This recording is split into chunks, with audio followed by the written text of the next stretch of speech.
ಅಯ್ಯೋ ಹತ್ರಕ್ಕೆ ಬರ್ತಾವ ಸರ್ ಇಲ್ಲೆಲ್ಲ ಹುಲಿ ಎಲ್ಲ ಇಲ್ಲೇ ಬರ್ತಾವ ಸರ್. ಹುಲಿ ಬರ್ತವೆ, ಚಿರತೆ, ಹಂದಿಗಳು ಎಲ್ಲ ಕಾಡು ಪ್ರಾಣಿಗಳೆಲ್ಲ ಓಡಾಡ್ತಾವ ಸರ್. ನಾವು ಸೋಲಿಗರು.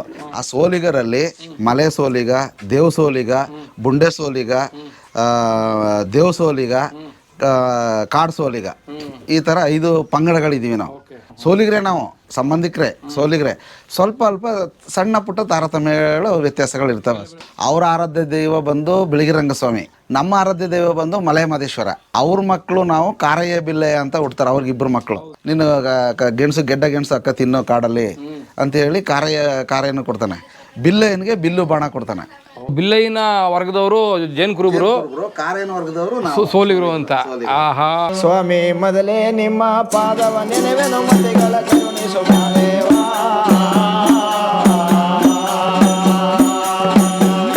ಯತಿಗಳ ಪ್ರಾಸೌಂದರ್ಯದ ಕಂದನ ಗಟ್ಟಿ ಮೋಕ್ಷ ಕೊಡು ಗುರುದೇವ. ಸ್ವಾಮಿ ಸತ್ತುವಂತರ ಮನೆಯ ಮುಂದೆ ಎತ್ತುವೆ ನಿಮ್ಮ ಶಿವನುಡಿಯ.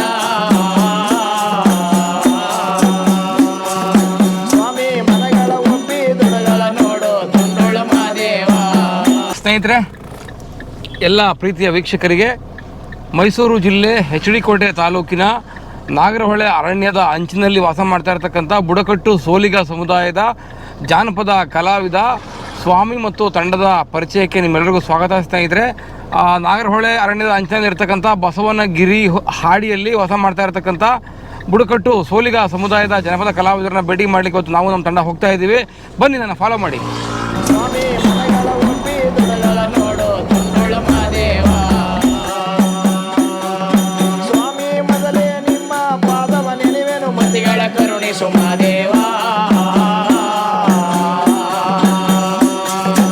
ಮೇನ್ ರೋಡ್ನಿಂದ ಸುಮಾರು ಒಂದು 6-7 ಕಿಲೋಮೀಟರ್ ಕಾಡೊಳಗಡೆ ಪ್ರಯಾಣ ಮಾಡಬೇಕು ಬಸವನಗಿರಿ ಹುಂಡಿಗೆ ಹೋಗಲಿಕ್ಕೆ. ಸ್ವಲ್ಪ ಕಲ್ಲು ಮಣ್ಣುಗಳ ರಸ್ತೆ, ನಿಧಾನವಾಗಿ ಪ್ರಯಾಣ ಮಾಡೋಣ ಬನ್ನಿ. ಭೇಟಿ ಮಾಡೋದಕ್ಕೆ ಹೋಗ್ತಾ ಇರ್ತಕ್ಕಂಥ ಕಲಾವಿದ ಸ್ವಾಮಿ ಮತ್ತು ತಂಡದವರ ವಿಶೇಷ ಏನಪ್ಪ ಅಂತಂದರೆ, ಬುಡಕಟ್ಟು ಸೋಲಿಗರ ಸೋರೆ ಬುರುಡೆ ಕುಣಿತ, ಕಾಟಿ ವೇಷ ಹಾಗೂ ಬುಂಡೆ ಕರೆಯುವ ದೇವರ ಕುಣಿತ, ಈ ರೀತಿ ವಿಶೇಷವಾಗಿರ್ತಕ್ಕಂಥ ಬುಡಕಟ್ಟು ಸೋಲಿಗ ಜನಾಂಗದಲ್ಲಿರ್ತಕ್ಕಂಥ ಜಾನಪದ ಕಲಾ ಪ್ರಕಾರಗಳನ್ನು ತಿಳ್ಕೋಬೇಕು, ಅದನ್ನು ಹೊರ ಜಗತ್ತಿಗೆ ತಿಳಿಸ್ಬೇಕು ಅನ್ನೋ ಉದ್ದೇಶ ಇಟ್ಕೊಂಡು ಬಂದಿದ್ದೀವಿ ಸ್ನೇಹಿತರೆ. ಭಾಳ ದುರ್ಗಮವಾದ ರಸ್ತೆ, ದುರ್ಗಮವಾದ ಕಾಡು, ಕಾಡಿನ ಪ್ರಾಣಿಗಳು. ಹುಷಾರಾಗಿ ಪ್ರಯಾಣ ಮಾಡಿ ಬಸವನಗಿರಿ ಹಾಡಿಗೆ ಹೋಗಿ ಕಲಾ ತಂಡವನ್ನು ಪರಿಚಯ ಮಾಡಿಕೊಡ್ತೀನಿ. ಅವ್ರ ಮುಖಾಂತರ ಹಾಡಿಸೋಣ, ಕುಣಿಸೋಣ, ನಾವು ಕೂಡ ಕುಣಿಯೋಣ, ನಲಿಯೋಣ. ನೆಲಮೂಲ ಸಂಸ್ಕೃತಿಯ ಬುಡಕಟ್ಟು ಜಾನಪದ ಕಲೆಗಳನ್ನು ನಾವು ನೀವೆಲ್ಲರೂ ನೋಡಿ ಅವರಿಗೆ ಸೂಕ್ತವಾದ ಬೆಂಬಲವನ್ನು, ಜನಪದವನ್ನು ಉಳಿಸಲಿಕ್ಕೆ ಸೂಕ್ತವಾದ ಸಹಾಯವನ್ನು ಮಾಡೋಣ ಸ್ನೇಹಿತರೆ. ಸ್ವಾಗತ ನಿಮಗೆ ಜನಪದ ಸಿರಿಗೆ, ಸ್ವಾಗತ ನಿಮಗೆ ಬುಡಕಟ್ಟು ಸೋಲಿಗ ಜನಾಂಗದ ಜಾನಪದ ಸಂಸ್ಕೃತಿಯ ಪರಿಚಯಕ್ಕೆ.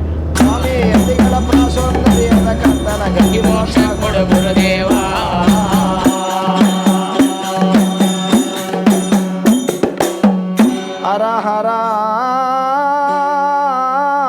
ಶಿವ ಶಿವ. ಉತ್ತರ ದೇಶದಯ ಉಲಿವಾನದಯ ಗಂಡಾದಿಗೆ ಗಂಡ ಗಂಡುಲಿಗೆ ಮುನಗಾರ ಪುಂಡಗಾರ ವೀರತ್ತು ಮುನಿ ಮಲೆ ಮಹದೇಶ್ವರ. ಕನ್ನೆ ಎಂಬ ಕೈಲಾಸನ ಮರೆತು, ಗಿರಿಜೆ ಎಂಬ ಕಲ್ಯಾಣನು ಮರೆತು, ಹೆಣ್ಣೆಂಬ ಜಾತಿ ಕಣ್ಣಿಂದ ನೋಡಬಾರ್ದು, ಬಳಸೋದು ನನ್ನ ಕಣ್ಕೊಳ್ಬಾರ್ದು, ಕರಿತಲೆ ಜಾತಿ ಕಣ್ಣಿಂದ ನೋಡಬಾರ್ದು ಎಂದಿನ ತನ್ನ ಪಾದಿ ಮುದ್ದು ಮಹದೇಶ್ವರ. ನೋಡಿ, ಈ ಕಡೆ ಸಾಲಿನಲ್ಲಿ ಹೇಗೆ ಟ್ರೆಂಚ್ ಮಾಡಿದ್ದಾರೆ ಪ್ರಾಣಿಗಳು ದಾಟಬಾರ್ದು ಅಂತ. ಬಹುಶಃ ಇದೆ ನಮ್ಮ ರಸ್ತೆ ಕಂಡುಕೊಂಡಿರೋದೇ ನಾಗರಹೊಳೆ ಫಾರೆಸ್ಟು. ಬಹುಶಃ ಏನು ಖಾತರಿಯಾಗಿ ನಾಗರಹೊಳೆ ಕಾಡು ಟ್ರೆಂಚ್ ನೋಡಲೇ ಗೊತ್ತಾಗ್ತಾ ಇದೆ. ಮಾಸ್ತಿ ಗುಡಿನ ಬಿಟ್ಟು ಬರಲಿಲ್ಲಂತೆ ನನ್ನ ಪಾಜಿ ಮುದ್ದು ಮಹದೇಶ್ವರ. ಆನುಮಲೆ, ಜೇನುಮಲೆ, ಗುಂಜುಮಲೆ, ಗುರುಗುಂಜುಮಲೆ, ಕಡಲುಮಲೆ, ಕಂಬತ್ತು ಮಲೆ, ವಿಭೂತಿ ಮಲೆ, ರುದ್ರಾಕ್ಷ ಮಲೆ, ಭದ್ರಾಕ್ಷ ಮಲೆ, ಮಾಂತಮಲೆ, ಮಹೇಂದ್ರ ಮಲೆ. ಇದೀಗ ನಾವು ಕಾಡಿಗೆ ಎಂಟ್ರಾಗಿದ್ದೀವಿ. ಕಾಡಿನಲ್ಲಿ ನಾವು ಪ್ರಯಾಣ ಮಾಡಬೇಕಾದ್ರೆ ಒಂದಷ್ಟು ನೀತಿ ನಿಯಮಗಳಿರ್ತವೆ. ಅದು ಹೊಸಬರಿಗೆ ಗೊತ್ತಾಗದೆ ಹೋಗ್ಬೋದು. ನನ್ನಂತೆ ನನ್ನ ಹಾಗೆ ಪ್ರತಿನಿತ್ಯ ರಾಜ್ಯವ್ಯಾಪಿ ಅಲಿತಕ್ಕಂಥ ಜಂಗಮನಿಗೆ ಇದೆಲ್ಲ ಗೊತ್ತಾಗಿರ್ತದೆ.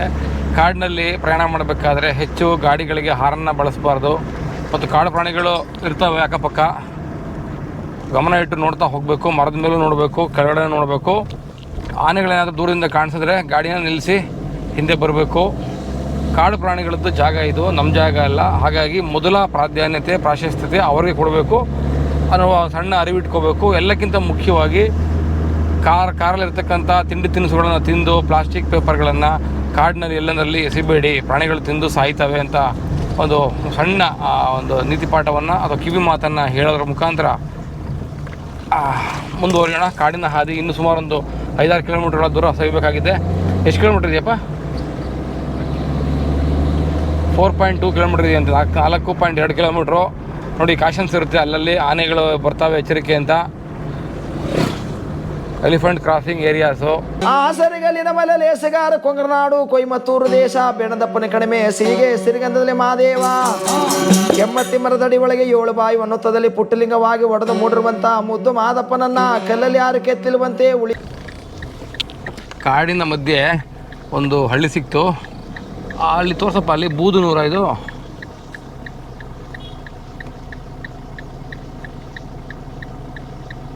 ಬೂದುನೂರು ಒಂದೊಂದು ಗ್ರಾಮ ಸಿಕ್ತು ಸ್ನೇಹಿತರೆ. ಸ್ವಲ್ಪ ಧೈರ್ಯ ಬಂತು.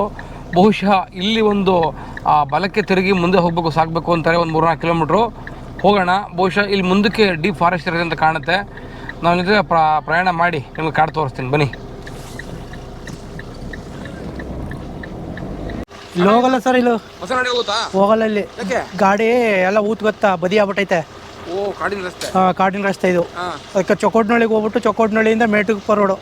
ಮೇಟುಗುಪ್ಪ ರೋಡ್ ಹೋದ್ರೆ ಏಕಲ್ವ ಸ್ಕೂಲ್ ಸಿಗ್ತದ, ಅಲ್ಲೇ ಬಸವನಾಡಿ ಅಂತ ಸಿಗ್ತದ. ಮೇಟಿಕುಪ್ಪೆ ಅಂದರೆ ಡಿಬೇಟ್ ಕ್ಯಾಂಪು. ಟಿಪೆಟಿಂಗ್ ಕ್ಯಾಂಪ್ ಅಲ್ಲ ಅದು, ಮೇಟುಗುಪ್ಪೆ ಇದು, ವಿರಾಜಪೇಟೆ ರೋಡು. ಅದು ಕೂಡ ಫಾರೆಸ್ಟೇ. ಫಾರೆಸ್ಟೇ. ಆ ಕಡೆ ಎಲ್ಲ ಫಾರೆಸ್ಟೇ. ದಾರಿ ಹೋಗಲ್ವ ಇದು? ಇದು ಹೋಗಲ್ಲ, ಇದು ಹೋಗಲ್ಲ ಸರ್. ಇದು ಹಿಂದೆ ಹೋಗ್ಬಿಟ್ರೆ 3 ಕಿಲೋಮೀಟ್ರ್ ಆಯ್ತಾ ಚೊಕ್ಕೋಟ್ನಳ್ಳಿ. ಚೊಕ್ಕೋಟ್ನಳ್ಳಿಯಿಂದ ಆಡಿ ಏಕಲ್ವ ಸ್ಕೂಲು, ಅದೇ ಆಡಿ ಬಸವನಾಡಿ. Thanks sir.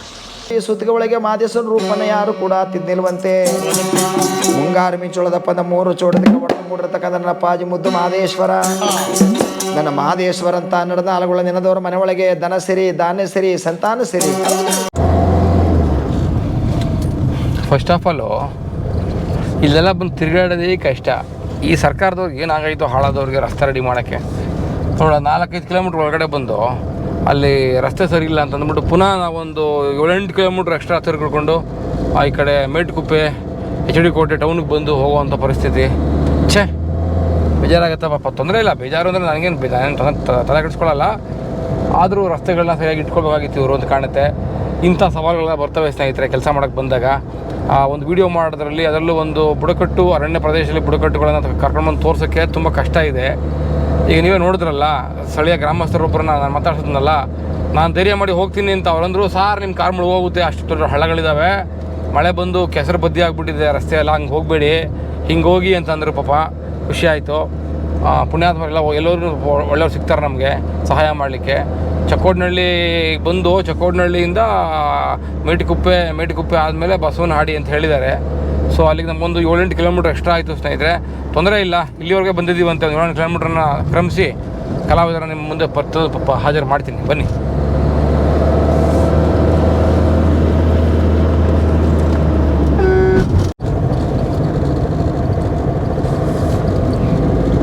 ಚಕ್ಕೋಡ್ನಳ್ಳಿಗೆ ಬಂದಿದ್ದೀವಿ. ಚಕ್ಕೋಡ್ನಳ್ಳಿ ಬೂದನೂರಿನಲ್ಲಿ ನಾವು ಟರ್ನ್ ತೊಗೊಳಕ್ಕಿಂತ ಹೋದ್ವು. ಬೂದನೂರಿಂದ ಹೋಗುವಂಥ ಕಾಡಿನ ರಸ್ತೆ ಸರಿ ಇಲ್ಲ ಅಂತ ಹೇಳಿದ್ರಲ್ಲ, ಪುನಃ ನಾವು ಒಂದು 2.5 ಕಿಲೋಮೀಟ್ರ್ ಮುಂದೆ ಬಂದರೆ ಚಕ್ಕೋಡ್ನಳ್ಳಿ ಅಂತ, HD ಕೋಟೆ ತಾಲೂಕು ಚಕ್ಕೋಡ್ನಳ್ಳಿ, ಇದು panchayat head quarter.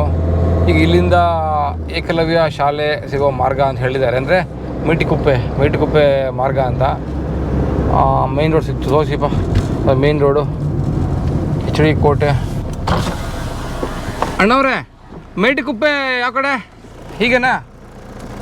Okay, thank you.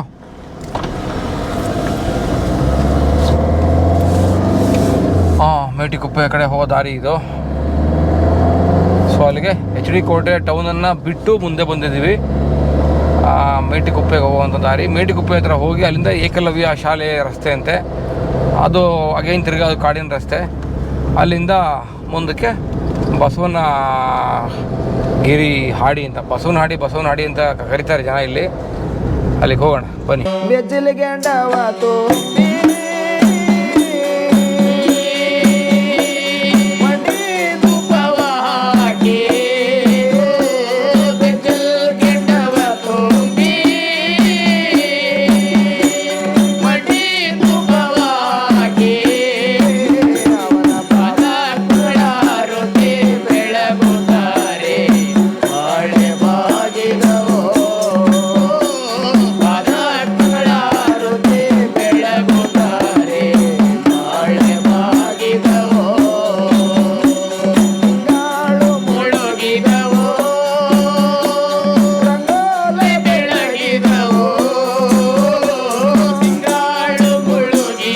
Basavanagiri ಬುಡಕಟ್ಟು ರೈತ ಉತ್ಪಾದಕರ ಕಂಪನಿ.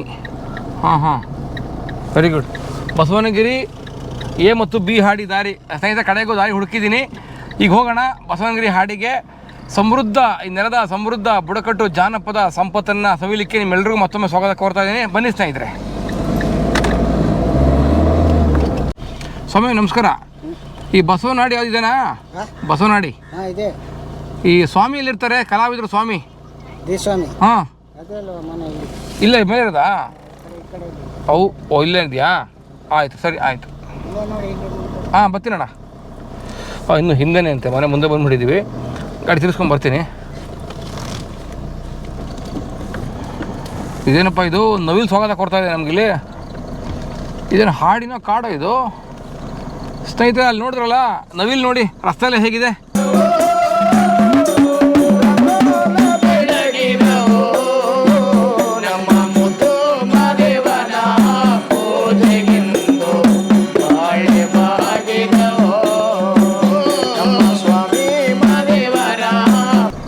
ನವಿಲು ಕೂಡ ಇಲ್ಲಿ ಈ ಹಾಡಿಯ ಒಂದು ಗಿರಿಜನರೇ ಆಗ್ಬಿಟ್ಟಿದೆ. ಹಾಂ very nice very nice.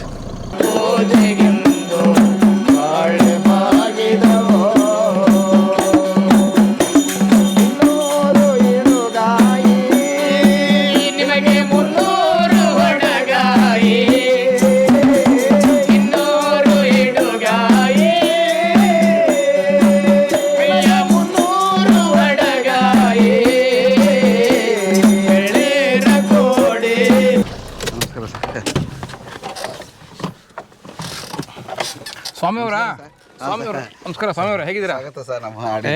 Thanks ಅಪ್ಪ ನನಗೆ ಭಾಳ ಸಂತೋಷ. ಹಾಡಿಗಳಿಗೆಲ್ಲ ಓಡಾಡೋದು ತುಂಬ ಸಂತೋಷ. ಬಸವನ ಹಾಡಿನ ಇದು? ಬಸವನಗಿರಿ ಹಾಡಿ sir. Very nice very nice. ಬನ್ನಿ ಬನ್ನಿ, ನಿಮ್ಮ ಬಗ್ಗೆ ಕೇಳ್ಪಟ್ಟಿದ್ದೀನಿ ಸ್ನೇಹಿತರೆ. ಕಡೆಗೂ ಮೈಸೂರು ಜಿಲ್ಲೆ HD ಕೋಟೆ ತಾಲೂಕಿನ ಅರಣ್ಯದ ಅಂಚಿನಲ್ಲಿರ್ತಕ್ಕಂಥ ಬಸವನಗಿರಿ ಹಾಡಿಗೆ ಬಂದು ತಲುಪೋದು ಬುಡಕಟ್ಟು ಸೋಲಿಗರ ಖ್ಯಾತ ಕಲಾವಿದರು ಸ್ವಾಮಿರವರ ಜನಪದ ಬದುಕಿಗೆ ತಮ್ಮೆಲ್ಲರಿಗೂ ಪ್ರೀತಿಪೂರ್ವಕ ಸ್ವಾಗತ ಸ್ನೇಹಿತರೆ. ನಮಸ್ಕಾರ ಸರ್. ಬನ್ನಿ ಪ್ಲೀಸ್ ಕಮ್. ಚೇರ್ ಹಾಕ್ಸ್ಬಿಟ್ಟಿದ್ದೀರಾ? Oh my god very nice. ಬರೋಣ ಕೂತ್ಕೊಳ್ಳಿ. ಬನ್ನಿ. ಅಂಗಡಿ ಇಟ್ಕೊಂಡಿದ್ದೀರಾ? ಒಂದು ಸ್ವಲ್ಪ ವ್ಯಾಪಾರಕ್ಕೆ ಅಂಗಡಿ ಹಾಕ್ಕೊಟ್ಟಿದ್ದೀನಿ. ಹಾಂ ಜೀವನ ಬದುಕು ನಡೀತದೆ. ಬೇಕಲ್ವಾ? ಏನಾದ್ರು ಬೇಕು. ಏನು ಕೆಲಸ ಮಾಡ್ತೀರಿ ಸರ್? ಮಾಮೂಲಿ ವ್ಯವಸಾಯ. ಏನು ಬೆಳಿತಾರೆ ಇಲ್ಲಿ? ಇಲ್ಲಿ ಹತ್ತಿ, ರಾಗಿ, ಜೋಳ, ಶುಂಠಿ ಅದು ಕೇರಳದವ್ರು ಬೆಳಿತಾರೆ ಸರ್. ನಮ್ಮವ್ರು ಯಾರು ಬೆಳೆಯಲ್ಲ. ನಮ್ಮವ್ರು ಹತ್ತಿ, ರಾಗಿ, ಜೋಳ, ಹುರುಳಿಕಾಳು, ಅವರೆಕಾಳು ಆ ಥರ ಬೆಳಿತಾರೆ. ಈಗ ತುಂಬಾ ಆನೆಕಟ ಇದೆ. ಆನೆಕಟ ಇಲ್ಲಿ ತುಂಬಾ ಆನೆಕಟ ಬಂದ್ಬಿಡ್ತಾವ ಆನೆಗಳಿಗೆ. ಹತ್ರಕ್ಕೆ ಬರ್ತಾವ ಸರ್. ಇಲ್ಲೆಲ್ಲ ಹುಲಿ ಎಲ್ಲ ಇಲ್ಲೇ ಬರ್ತಾವ ಸರ್. ಹುಲಿ ಎಲ್ಲ ಹತ್ರದಲ್ಲೇ ಬರ್ತಾವ ಸರ್ ಇಲ್ಲೇ. ಅಯ್ಯೋ ಮಹದೇಶ್ವರ, ಹೌದಾ? ಹುಲಿ ಬರ್ತವೆ, ಚಿರತೆ, ಹಂದಿಗಳು ಎಲ್ಲ ಕಾಡು ಪ್ರಾಣಿಗಳೆಲ್ಲ ಓಡಾಡ್ತಾವ ಸರ್. ನೀವು ಕಂಡಿದ್ದೀರಾ ಇಲ್ಲಿ? ಹೌದು ಸರ್. ಈಗ ಮೊದಲು ಬೇಸಿಕ್ ಒಂದು ವಿಷಯ ತಿಳಿಸಿ. ಈಗ ನಿಮ್ಮ ಹತ್ರ ಚರ್ಚೆ ಮಾಡ್ತೀನಿ, ಸಂದರ್ಶನ ಮಾಡ್ತೀನಿ. ಈ ಬಿಳಿಗಿರಿ ರಂಗನ ಬೆಟ್ಟ ಈ ಕಡೆ ಮಲೆ ಮಹದೇಶ್ವರನ ಬೆಟ್ಟದ ಕಡೆ ಇರುವಂಥ ಸೋಲಿಗರಿಗೂ ನಿಮಗೂ ಏನು ವ್ಯತ್ಯಾಸ ಸರ್? ಸೋಲಿಗರಲ್ಲಿ 5 ಥರ ವಿಧ ಇದೆ. 5 ವಿಧ ಇದೆ. ಸೋಲಿಗರು ಇದು ಗೆಜೆಟಲ್ಲಿರೋದು, ಕರ್ನಾಟಕ ಗೆಜೆಟಲ್ಲಿರೋದು ಸೋಲಿಗರು, ಶೋಲಗ ಅಂತ 2 ಪದ ಇದೆ. ಶೋಲಗ ನಮ್ಮ ಇಲ್ಲಿ ಕಡಿಮೆ. ತಮಿಳ್ನಾಡು ಬಾರ್ಡರ್ಲಿ ಇದ್ದಾರೆ ಅವರು. ತಮಿಳ್ನಾಡು ಬಾರ್ಡ್ರು, ಆಂಧ್ರ ಬಾರ್ಡರ್ಲಿ ಇದ್ದಾರೆ. ಮಾಡೋರು ಶೋಲಗ. ನಾವು ಸೋಲಿಗರು, 2 ಪದ ಇದೆ ಗೆಜೆಟಲ್ಲಿ. ನಾವು ಸೋಲಿಗರು. ಆ ಸೋಲಿಗರಲ್ಲಿ ಮಲೆ ಸೋಲಿಗ, ದೇವ್ ಸೋಲಿಗ, ಬುಂಡೆ ಸೋಲಿಗ, ದೇವ್ ಸೋಲಿಗ, ಕಾಡು ಸೋಲಿಗ, ಈ ಥರ 5 ಪಂಗಡಗಳಿದ್ದೀವಿ ನಾವು. ಈ 5 ಪಂಗಡಗಳಲ್ಲಿ ನಾವು ಬಂದು ಬುಂಡೆ ಸೋಲಿಗರು. ಬುಂಡೆ ಸೋಲಿಗರು ಅಂದ್ರೆ ನಮ್ಮಲ್ಲಿ ಬುಂಡೆ ಸೋಲಿಗರಲ್ಲಿ ನಮ್ಮ ಪದ್ಧತಿ ಆಚಾರ ವಿಚಾರ ಅಂದರೆ ಸೋರೆ ಬುಡಲ್ಲಿ ಬುಂಡೆ ಕರಿತೀವಿ ನಾವು. ಈಗ ನಾವು ದೇವ್ರು ಕರಿಬೇಕು, ಸತ್ತವ್ರಿಗೆ ಅನ್ನ ಹಾಕ್ಬೇಕು, 12 ದಿನಕ್ಕೆ ತಿಥಿ ಮಾಡಬೇಕು ಅಂದರೆ ಬುಂಡೆ ಕರೆದು ಅವ್ರನ್ನ ಗಾಳಿನ ಇಳಿಸಿ ಅವರೆಲ್ಲರನ್ನು ಮಾತಾಡಿಸಿ ಅವ್ರನ್ನ ಸ್ವರ್ಗಕ್ಕೆ ಕಳಿಸ್ತಾರೆ. ಆ ಪದ್ಧತಿ ಇದೆ ನಮ್ಮಲ್ಲಿ. ಕೆಲವರಲ್ಲಿ ಆ ಪದ್ಧತಿ ಇಲ್ಲ. ಕೆಲವರು ಏನು ಮಾಡ್ತಾರೆ, ಈಗ ಅವ್ರ ಆಚಾರ ವಿಚಾರ ಸ್ವಲ್ಪ ವ್ಯತ್ಯಾಸ ಇರ್ತದೆ. ಸೋಲಿಗರೆ ನಾವು ಸಂಬಂಧಿಕರೇ, ಸೋಲಿಗರೆ ಸ್ವಲ್ಪ ಅಲ್ಪ ಸಣ್ಣ ಪುಟ್ಟ ತಾರತಮ್ಯಗಳು ವ್ಯತ್ಯಾಸಗಳು ಇರ್ತವೆ ಅಷ್ಟೇ, ವರ್ಗಗಳು. ಅದು ಆ ಥರ ಇದೆ. ಅಂದರೆ ಸ್ವಲ್ಪ ನೇರವಾಗಿ ಉತ್ತರ ಕೊಡಿ. ನಾನು ನಿಮ್ಮ ಅಷ್ಟು ಮಾರ್ಮಿಕವಾಗಿ ಅರ್ಥ ಮಾಡ್ಕೊಳ್ಳೋಷ್ಟು ಬುದ್ಧಿವಂತ ಅಲ್ಲ. ಬಿಳಿಗಿರಿ ರಂಗನ ಬೆಟ್ಟದ ಸೋಲಿಗರಿಗೂ ನಿಮಗೂ ಏನು ವ್ಯತ್ಯಾಸ? ಸೊ ಅವರು ಮಲೆ ಸೋಲಿಗರು ಮಲೆ ಸೋಲಿಗರು ಅಂದರೆ ಅವ್ರ ಆರಾಧ್ಯ ದೈವ ಬಂದು ಬಿಳಿಗಿರಂಗಸ್ವಾಮಿ, ನಮ್ಮ ಆರಾಧ್ಯ ದೈವ ಬಂದು ಮಲೆ ಮಹದೇಶ್ವರ. ಓ ಹೌದ್ರಾ? ಹಾಂ ಸರ್, ಮಲೆ ಮಹದೇಶ್ವರ. ಅಂದರೆ ಈ ಪ್ರಾಂತ್ಯದಲ್ಲಿ ಮಲೆ ಮಹದೇಶ್ವರ ಇದ್ದಿದ್ದರಿಂದ ಮಲೆ ಮಹದೇಶ್ವರನ ಭಕ್ತರಾದ್ವಿ. ಅಂದರೆ ಅದ್ರ ಇತಿಹಾಸ ಏನು ಹೇಳುತ್ತೆ ಅಂದರೆ, ಪೂರ್ವಕವಾಗಿ ನಾವು ನೀಲೇಗೌಡ ಶಂಕಮ್ಮನವರು ನಮ್ಮ ಇವರು ಶಿವಶರಣರು, ಅಂದರೆ ದೇವ್ರಿಗೆ ಹತ್ರ ಆದವರು. ಅವ್ರ ಮಕ್ಕಳು ನಾವು ಕಾರಯ್ಯ ಬಿಲ್ಲೆ ಅಂತ ಹುಡ್ತಾರೆ. ಅವ್ರಿಗಿಬ್ಬರು ಮಕ್ಕಳು, ಅಂದರೆ ಇವರು ಆಶೀರ್ವಾದದಿಂದ, ಮಲೆ ಮಹದೇಶ್ವರನ ಆಶೀರ್ವಾದದಿಂದ. ಆ ಮಲೆ ಮಹದೇವನ ಆಶೀರ್ವಾದದಲ್ಲಿ ಹುಟ್ಟಂಥ ಕಾರಯ್ಯ ಬಿಲ್ಲೆಯನ ಇಬ್ಬರು ಮಕ್ಕಳು ಬಂದು ನಾವು ಜೇನು ಕುರುಬ ಸೋಲಿಗ ಇಬ್ಬರು ಆಗ್ತೀವಿ. ಜೇನು ಕುರುಬರಿಗೆ ಅವ್ರು ಭಗವಂತ ಏನು ವರ ಕೊಡ್ತಾನೆ ಅಂದರೆ, ನೀವು ಮಕ್ಕಳನ್ನ ಭಿಕ್ಷೆ ಕೇಳ್ಕೊಂಡಿರ್ತಾನೆ, ನೀನು ನನಗೆ ಕೊಟ್ಬಿಡ್ಬೇಕು ಭಿಕ್ಷೆನ ಅಂತ. ಅವನ್ನ ಕಾರಯ್ಯ ಬಿಲ್ಲೆ ಅಂತ ಅಕ್ಕಪಕ್ಕ ಇಟ್ಕೋತಾನೆ. ಕಾರಯ್ಯ ಬಿಲ್ಲೆಯನ ಮಕ್ಕಳಿಗೆ ಏನು ಮಾಡ್ತಾನೆ, ಕಾರಯ್ಯ ಅಂತಂದ್ರೆ ದಸಿ ಮಾಡಿ, ಅದಂದ್ರೆ ಆರೆ ಅಂತೀವಲ್ಲ ನಾವು, ಅದನ್ನು ಗಿಡ್ಡ ಅಂತ ಗಿಡ ಇರ್ತದೆ, ಅದ್ರದ್ದು ಭಾಳ ಗಟ್ಟಿ, ಅದ್ರ ದಸಿ ತೆಗ್ತಾನ ಅವ್ರಿಗೆ ಕೊಡ್ತಾನೆ. ಇದನ್ನು ನೀನು ನಮಗೆ ಕೊಡ್ತಾನೆ, ನೀನು ಗೆಡ್ಡ ಗೆಣಸು ಅಕ್ಕ ತಿನ್ನೋ ಕಾಡಲ್ಲಿ ಅಂತೇಳಿ ಕಾರಯ್ಯನ ಕೊಡ್ತಾನೆ. ಬಿಲ್ಲೆಯನಿಗೆ ಬಿಲ್ಲು ಬಾಣ ಕೊಡ್ತಾನೆ.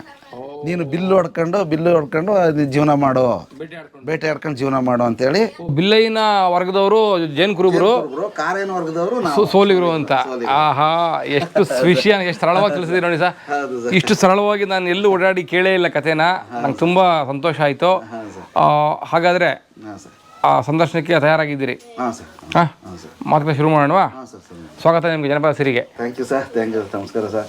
ತಮಗೂ ನಮ್ಮ ಹಾಡಿಗೆ ಹುಡುಕ ಬಂದಿದ್ದಕ್ಕೆ ನಿಮಗೆ ತುಂಬ ತುಂಬ ಧನ್ಯವಾದಗಳು ಸರ್. ಜೈ ಮಹದೇಶ್ವರ.